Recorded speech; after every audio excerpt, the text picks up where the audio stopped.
Est-ce que ça vous dirait? Est-ce que ça vous dirait d'être augmenté? D'être doté de capacités que vous ne pouvez acquérir ni par votre naissance, ni par votre éducation, des capacités dignes d'un film de science-fiction? Si la réponse est oui, vous risquez d'être comblé dans les prochaines années. Je vais vous raconter. Si la réponse est non, en revanche, il est possible que votre droit à ne pas être augmenté ne reste pas absolu très longtemps.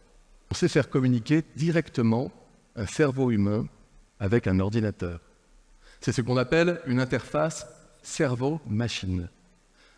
Ça nous permet par exemple d'équiper avec un implant, c'est la société Neuralink d'Elon Musk, qui est un implant qui est posé juste à la surface du cerveau et qui permet à un patient tétraplégique de jouer à Mario Kart par la pensée, pourquoi pas.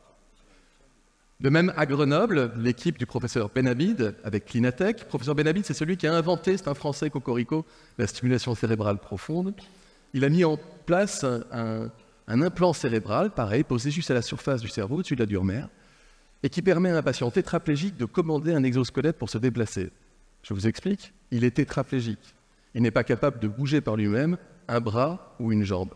Mais il va penser qu'il veut bouger un bras ou une jambe, et l'influx cérébral va être capté par un ordinateur, traduit, qui va en retour activer l'exosquelette, qui va permettre de bouger le bras ou la jambe pour ce patient. Extraordinaire. Le premier tweet, réalisé par la pensée, c'est une société française, Prometheus, qui l'a permis cet exploit-là. Tweeter par la pensée, c'est-à-dire être capable d'écrire directement par la pensée. Mais comment est-ce que c'est possible? En fait, quand vous pensez à un mot, vous allez activer des aires prémotrices cérébrales, comme si vous vous apprêtiez à prononcer ce mot. Et les ondes cérébrales vont pouvoir être captées et traduites en langage informatique pour s'afficher sur un écran. C'est Apple qui vient d'annoncer qu'un de ses prochains modèles d'AirPods, on est nombreux à en avoir, sera capable de lire vos ondes cérébrales par le conduit auditif. Un autre exemple, Meta, qui a déposé le brevet et qui va commercialiser ce petit bracelet que vous voyez ici. Alors là, c'est une autre modalité. Le bracelet, il va capter les ondes cérébrales émises par votre cerveau lorsque vous voulez taper un texte. Il va les capter directement au niveau du bras puisque l'onde cérébrale motrice va aller jusqu'aux muscles de vos mains et ça va permettre d'inscrire directement sur un écran d'ordinateur. Tout progrès technologique majeur, depuis des décennies, ne vise qu'à une chose, c'est rapprocher l'homme de la fonction en rapprochant l'outil de l'homme. Par exemple, on est passé de l'écran de cinéma à l'écran de télévision, à l'écran d'ordinateur, l'écran de la tablette, l'écran de votre smartphone, l'écran de la montre, l'écran des lunettes, et demain, la rétine. Imaginons que vous et moi, on soit équipés demain d'AirPods capables de lire nos ondes cérébrales et donc de définir ce que nous voulons dire avant que nous l'ayons dit. Qu'est-ce qui nous empêche, à terme, de communiquer sans nous parler? Je suis en train de vous parler de télépathie. Je ne dis pas que c'est avéré, mais je dis qu'il y a des scientifiques sérieux qui considèrent que 8 à 10 ans, c'est quelque chose qu'on serait capable de faire. Et là, les entreprises ont énormément d'argent, énormément d'ambition. Et c'est la course à la rapidité pour savoir qui sera la première à développer l'implant ultime qui permettra vraiment d'augmenter l'homme. Parmi ces manias du numérique, je vais quand même vous parler de ceux qu'on appelle les transhumanistes. Alors eux, ils ont un objectif en particulier. Ils veulent nous rendre immortels par la technologie. À savoir, ils veulent fusionner l'intelligence humaine avec l'intelligence artificielle. Pourquoi? Parce qu'ils veulent nous transférer demain dans des machines pour nous rendre éternels. Ne riez pas, vous connaissez tous OpenAI, l'entreprise qui a développé ChatGPT.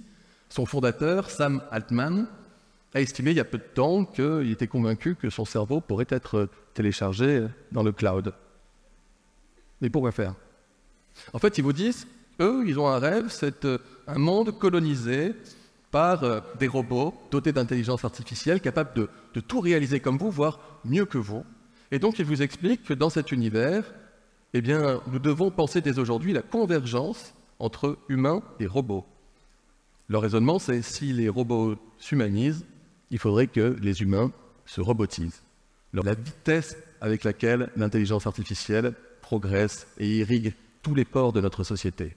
Regardez ChatGPT en quelques mois, l'impact que ça a sur l'emploi, sur la culture, sur les démocraties. ChatGPT est désormais capable de détecter les émotions que vous exprimez, de communiquer avec vous en fonction de ces émotions.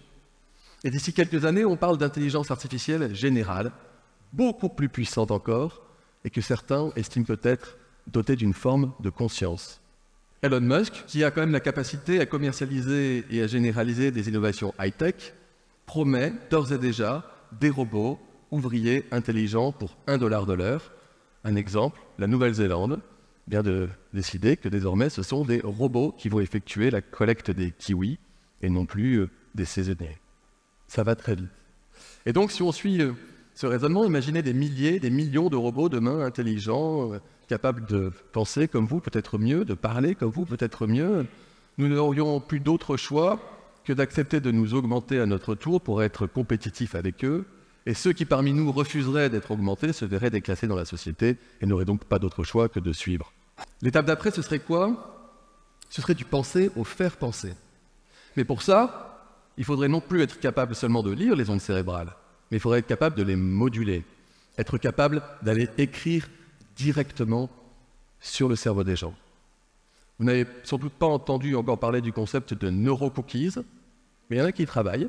Il s'agit, à l'instar des cookies qu'on laisse sur votre ordinateur, de laisser des petites traces mnésiques dans votre cerveau pour retrouver un chemin facilité la prochaine fois qu'on voudrait y arriver.